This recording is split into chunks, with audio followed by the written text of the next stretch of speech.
Soal nanti pengadilan tinggi mempunyai pertimbangan lain, itu terserah. Tapi yang kami sampaikan adalah terkait dengan kesalahan penerapan fakta, kesalahan atau menilai fakta yang salah dalam menjatuhkan putusan. Seoptimis apa sih nih Abang dalam membuat banding ini? Adakah ketakutan nantinya akan memperberat atau memperingan atau berharap bebas dalam hal ini? Ya optimis, alhamdulillah optimis banget lah gini. Insya Allah kita dalam hal ini selalu optimis ya. Optimis kita ini berangkat dari sebuah keyakinan bahwa fakta yang terungkap di persidangan tidak seperti apa yang dipertimbangkan oleh majelis majelis hakim pada Pengadilan Negeri Jakarta Selatan, ya, sehingga optimis kami itu memajukan persoalan ini kepada proses hukum banding, ya, dan juga ini kita menganggap bahwa selama ini dia tidak pernah melakukan apa yang dituduhkan oleh jaksa, maka seoptimis itu juga kami mengajukan upaya banding ini dengan harapan bahwa Nikita Mirzani akan bebas. Akan di tanggal berapa Bang nanti? Ya kalau saya mengutip dari pernyataan Humas PT DKI, dia bilang kan setelah penerima ini kurang lebih sebulan, gitu ya. Setelah diterima dokumen ya berarti kalau kita hitung-hitung di pertengahan bulan Desember. Dari hal ini pihak Nikita sendiri berkomentar apa kepada kalian sebagai tim Nikita sendiri dengan banding ini? Berkomentar, ya nggak ada berkomentar, cuma bang semangat bang, tetap terus memperjuangkan kebenaran gitu ya. Dan ini tetap optimis akan bebas nanti dikit. Insya Allah optimis bebas. Optimis dong. Selalu optimis bebas tadi yang sudah kami sampaikan. Optimis itu berangkat dari sebuah keyakinan bahwa perkara ini adalah perkara yang tidak pernah terbukti sesuai dengan fakta-fakta persidangan. Bang, yang masalah yang sendiri satu pertanyaan yang terakhir sih Bang. Bentar ya, satu pertanyaan. Gimana nih Bang? Yang katanya adanya pertanyaan mengenai hukum, surat kuasa. Ya, surat kuasa, sorry. Jadi sebenarnya kemarin itu ada kekisruhan dalam proses mediasi itu kan terkait dengan legal standing. Nah, kami melihat surat kuasanya para tergugat ini ya tidak sesuai dengan nomor perkara yang dimediasi, yaitu perkara nomor 1000 yang mereka hadirkan dalam proses mediasi itu perkara nomor 489, yaitu gugatan uang prestasi, dan itu kan sudah resmi dicabut sama waktu itu Bang Gali sendiri yang mencabut itu. Nah kemudian mungkin karena kita nggak tahu teknis mereka, tapi kan ini tanggung jawab mereka ya, apakah ada kesalahan menyerahkan surat kuasa itu atau tidak. Tapi sebaiknya kalau ada kesalahan tinggal dikonfirmasi saja, jangan keluar teriak-teriak dari ruangan ya. Terus kemudian membangun framing bahwa kami ini mengada-ada karena kami tidak mampu menghadirkan prinsipal kami, itu kan nggak benar ya, gitu.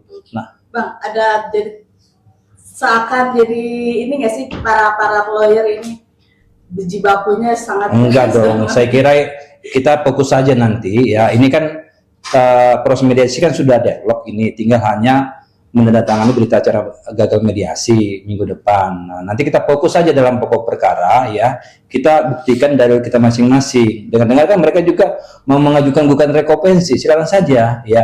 Tapi begini, saya mau sampaikan begini. Banyak putusan 362 itu juga yang memperkuat gugatan kami ini, yaitu ada hubungan ini keperdataan. Ada kontrak secara ini elektronik ya. Jadi putusan walaupun ini belum ingkrah kan masih ada upaya banding dan seterusnya kan. Nah, tapi kami semakin yakin setelah ada putusan 362 ini ya, unsur keperdataan itu ada, bisa dibuktikan gitu. Nanti siap-siap saja ya.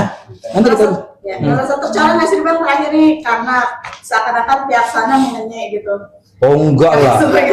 Iya kan, kita itu kan bekerja berdasarkan surat kuasa. Itu pijakan kita. Kalau kita nggak punya legal standing, kita nggak bisa ngapa-ngapain. Nanti orang di luar sana yang bukan siapa-siapa, oh saya kuasa hukumnya ini gitu. Ternyata nggak ada surat kuasa atau tidak sesuai dengan surat kuasa, kan cacat. Itu cacat formil gitu loh. Jadi, iya diperbaiki dulu, nggak apa-apa. Ini berbesar hati saja. Itu kan ketika orang mengakui kesalahan itu bentuk kedewasaan. Kadang orang begini sudah dewasa tapi nggak dewasa, paham ya? Sudah senior tapi belum senior. Iya. Oke ya, cukup ya. Terima kasih. Ayo, satu lagi bang. Nah, bisa dah. Akhirnya pakai biletnya silakan. Iya, juga sama. Oke. Sama Bang Muslim. Iya, oke, silakan. Ada 2 hari.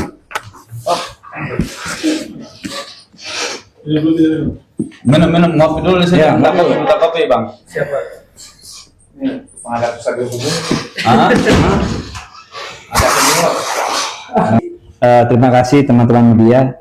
Nah, kemarin itu kan mediasi kita yang ketiga ya, dilaksanakan pada tanggal 25 November 2024 pukul 14.00. Agendanya itu adalah menghadirkan prinsipal masing-masing pihak, baik penggugat dan tergugat. Oke, nah kemudian untuk menghadirkan prinsipal kami itu kan perlu proses ya, mengajukan permohonan kepada Ketua Pengadilan Tinggi DKI Jakarta, kemudian melakukan koordinasi dengan rutan, kemudian dengan kejaksaan dan kepolisian. Oleh karena itu, ketika mediasi hari ini dilaksanakan, kami nggak bisa hadirkan hari ini juga. Oleh karenanya, semalam itu ya satu hari sebelum ini.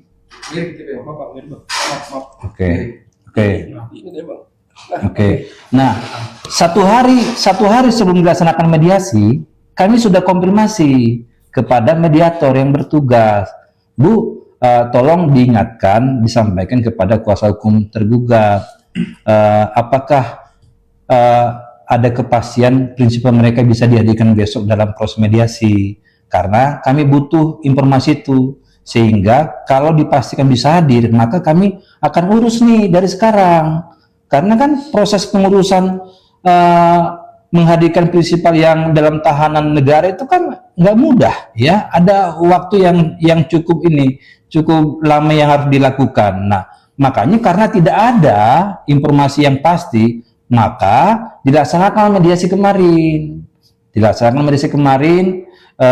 Kemudian salah satu kuasa hukum tergugat menyatakan mana prinsipalnya gitu kan. Nah, terus kemudian dengan narasi-narasi yang tidak sejuk menurut saya sampaikan, ini kalian ini tidak punya legal standing dalam ruangan mediasi ini. Karena apa? Surat kuasa yang ada di ruang mediasi ini perkaranya nomor 489 tentang uang prestasi. Padahal perkara ini perkara nomor 1000 tentang perbuatan hukum, itu kan jauh berbeda itu. Nah, karena surat kuasa ini kan ada di ini, Ibu Mediator, ya kan? Nah, karena mereka melihat kesalahan itu, ya mungkin atau ada merasa malu atau bagaimana, tiba-tiba teriak keluar dari ruangan mediasi tanpa izin dari mediator. Nah, ini kan saya kira tidak contoh yang baik sebagai pengacara senior kepada kami pengacara junior ini, ya kan?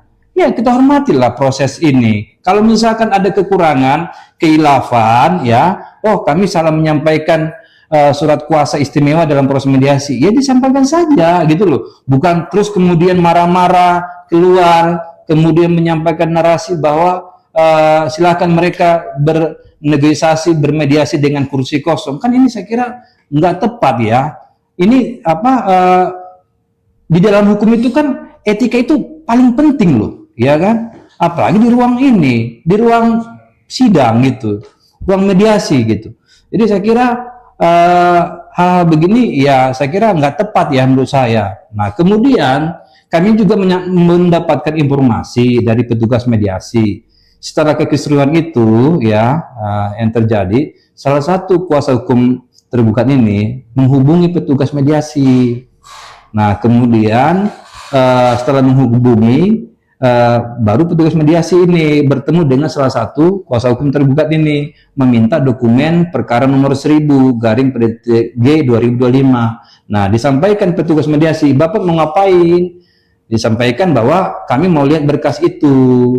Nah, karena ada desakan dari kuasa hukum dari tergugat, dikasihlah berkas itu. Ternyata surat kuasa istimewa yang ada terlampir dalam ruang mediasi itu, yaitu nomor 489 tentang uang prestasi, diambil mereka dan diganti dengan surat kuasa istimewa yang baru, yaitu nomor 1000. Jadi baru itu kemarin diganti gitu loh, pada saat setelah selesai kekisruhan mediasi itu sebenarnya yang terjadi. Nah, saya kira kan ini juga nggak tepat ya. Kalau misalnya ada, kan nggak ada manusia yang sempurna, benar tidak ya kan? Iya, kalau ada kehilafan, terus kemudian kelalaian dalam proses administrasi, ya diakui saja dengan gentle, ya kan? Iya, bersikap aja dewasa gitu loh, bukan seperti apa ya, kucing-kucingan gitu ya kan? Diam-diam. Iyalah, dewasa lah dalam bersikap dan bertindak. Ini penting gitu loh, ya. Ya Bang, tentang Dr. RG juga, Dr. RG juga ajukan gugatan klaim rugi 504 M kalau mau damai ya tadi. Nah, jadi kan ini sebenarnya kan jadi kalau ada narasi begini kan, seolah-olah kan terkesan bahwa mereka ini nggak memahami hukum acara, ya.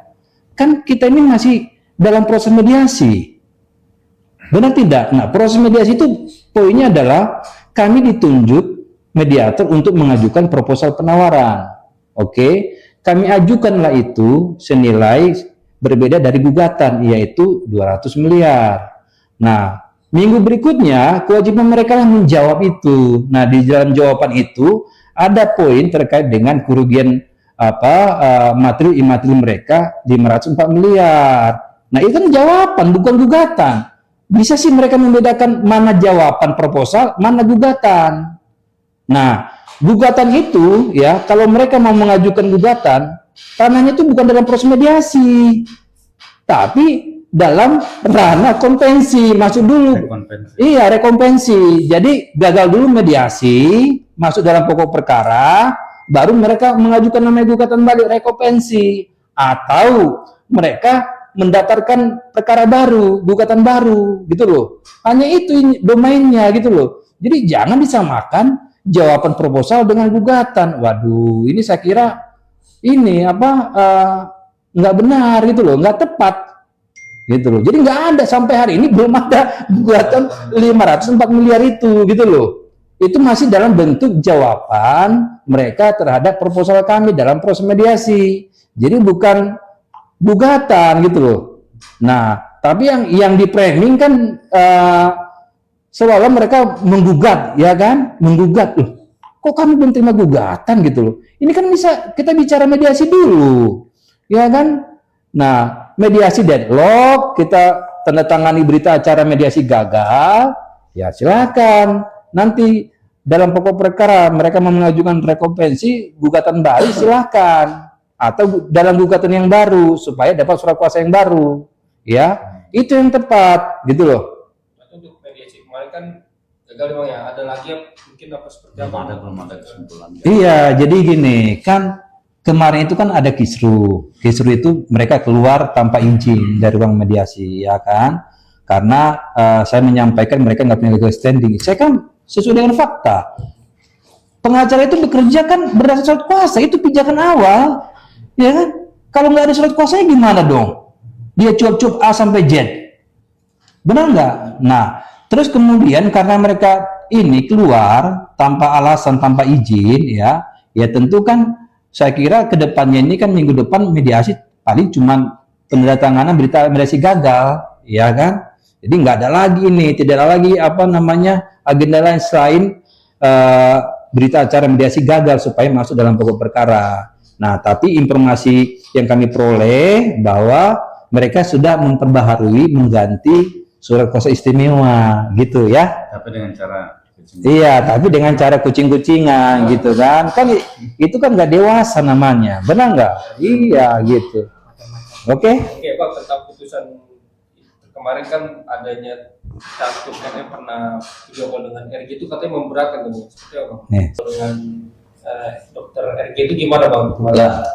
Ya makanya kan aneh ya, kalau di dalam putusan itu dicantumkan bahwa nih kita melakukan video call dengan RG, kan tentu itu menjadi suatu keanehan ya dalam proses putusan.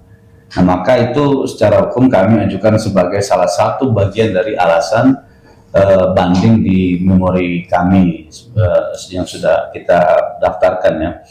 Nah, berkenaan dengan itu ya memang putusan ini kan setelah kami baca ya kan fakta-fakta apa yang terungkap di persidangan dalam putusan Pengadilan Negeri Jakarta Selatan ini, kami sudah membaca utuh, mempelajari ya di sini ya di putusan ini, maka kami temukan ya itu benar-benar waduh, kami menganggap bahwa ini benar-benar fakta yang dimanipulatif gitu kan. Nah, bagaimana kemudian bisa disimpulkan bahwa Nikita ini melakukan panggilan video call kepada Reza Gledis gitu ya. Sementara kita tahu sendiri di persidangan Nikita itu tidak pernah ada chat secara langsung kepada baik kepada Reza Gledis ataupun kepada suaminya gitu ya. Nah, kedua, bagaimana bisa disimpulkan bahwa Nikita melakukan panggilan video call dengan Reza Gledis yang dalam perkara ini dijadikan bukti ya. Nah, ini benar-benar kacau loh gitu ya. Fakta ini membuktikan putusan ini membuktikan bahwa Nikita dalam proses ini dijatuhkan dengan tidak sesuai dengan fakta hukum yang sebenarnya gitu ya. Bahwa Nikita selama ini dalam proses persidangan tidak pernah melakukan panggilan, tidak pernah melakukan video call, tidak pernah melakukan chat.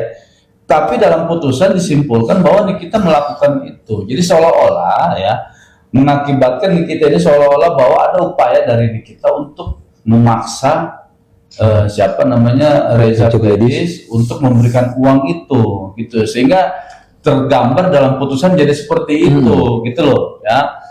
Kapan Bang kira-kira Bang akan itu Bang bandingnya itu dilakukan Bang? Banding udah kita lakukan. Sudah dilakukan. Nah, banding dilakukan sudah dari sejak putusan 28 Oktober ya sampai kemarin di 17 November ya. 17 November itu berkas dikirim ke Pengadilan Tinggi. Ya, mungkin setelah 17 November itu sampai nanti kalau kita ngutip pernyataan dari Humas PT DKI ya, Pengadilan Tinggi DKI Jakarta, bahwa setelah penerimaan berkas di Pengadilan Tinggi, maka mudah-mudahan katanya tidak lebih dari 1 bulan, karena ini menjadi sebuah perkara pusat perhatian masyarakat ya, maka ini tidak, insya Allah mereka tidak akan memutus lebih dari 1 bulan.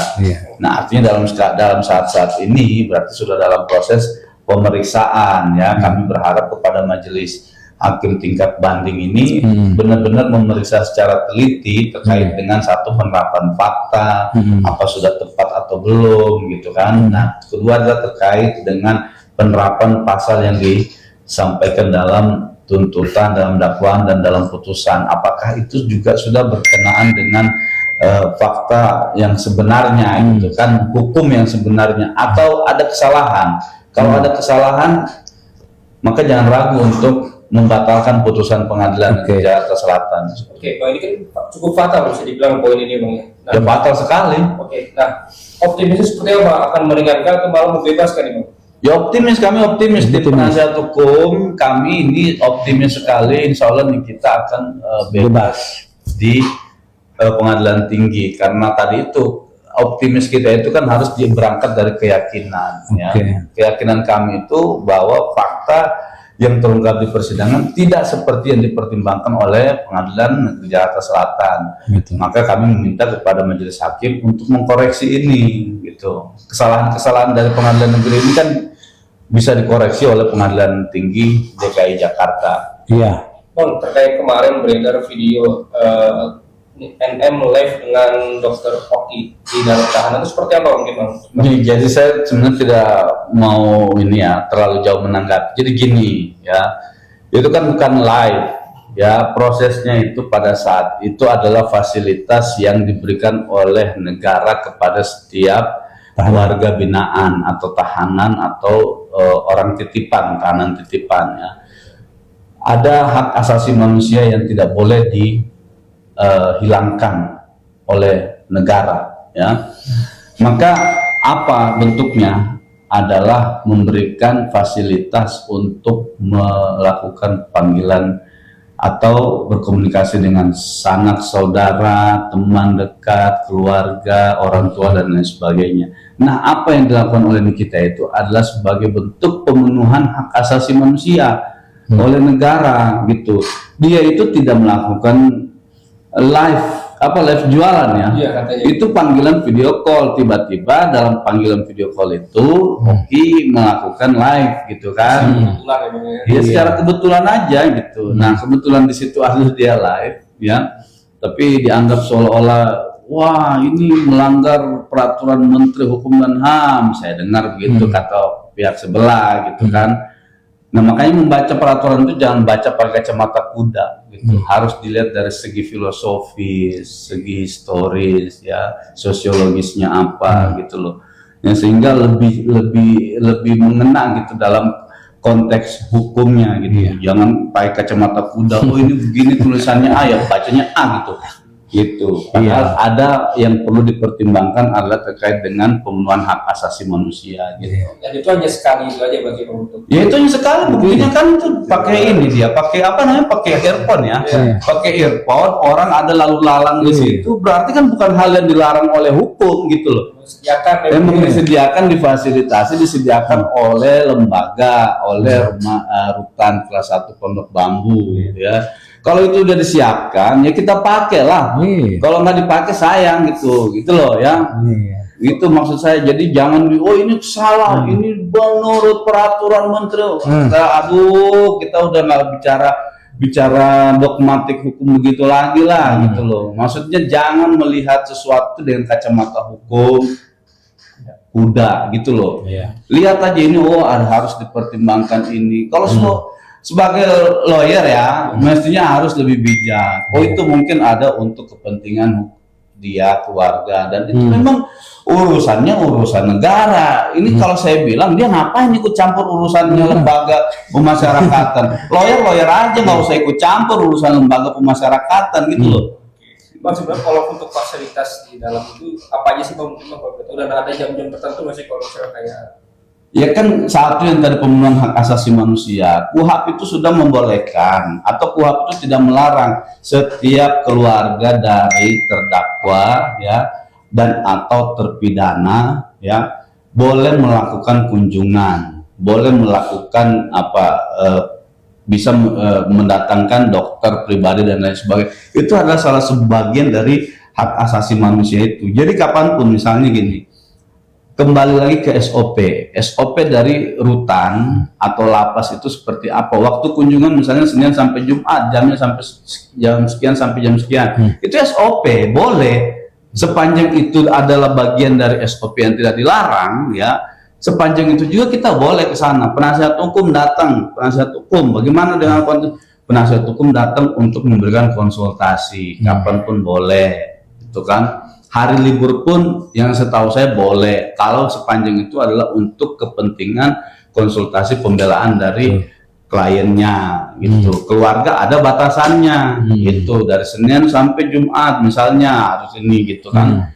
Nah termasuk tadi itu mungkin di hari itu adalah hari diberikan kesempatan oleh rutan untuk melakukan kepada tahanan silakan untuk melakukan panggilan telepon atau video call kepada teman, saudara, orang tua dan lain sebagainya. Nah, ini kita menggunakan fasilitas yang diberikan itu untuk menelpon temannya, saudaranya, sahabatnya. Kan kebetulan hari itu Oki lagi live, ya kan? Nah, ini lagi dikatakan bahwa, wah ini melanggar peraturan nomor sekian. Waduh, saya bilang, aduh, kalau kami menanggapi itu kayaknya lebih ini ya. Masih terlalu dini lah kalau kita berbicara soal ini peraturan ini peraturan nanti aja lah. Kalau mau soal peraturan nanti kita tarung di pengadilan lah gitu. Oh, kalau untuk membawa smartphone sendiri pribadi itu boleh nggak sih sebenarnya? Ya nggak boleh kalau itu, siapapun ya nggak boleh gitu. Kan yang di situ yang dipakai adalah smartphone mungkin dari yang disiapkan oleh pengadilan lapas, rutan. Ya kalau dibawa pribadi nggak boleh. Dan ada waktu tertentu untuk iya nggak boleh sama sekali. Kalau itu memang larangan. Nah itu boleh kalau itu yang dipakai sama siapa pihak sebelah itu membawa alat komunikasi. Nah itu benar nggak boleh. Mungkin itu yang dia maksud nggak boleh, dilarang. Tapi kalau berkomunikasi nggak dilarang gitu loh.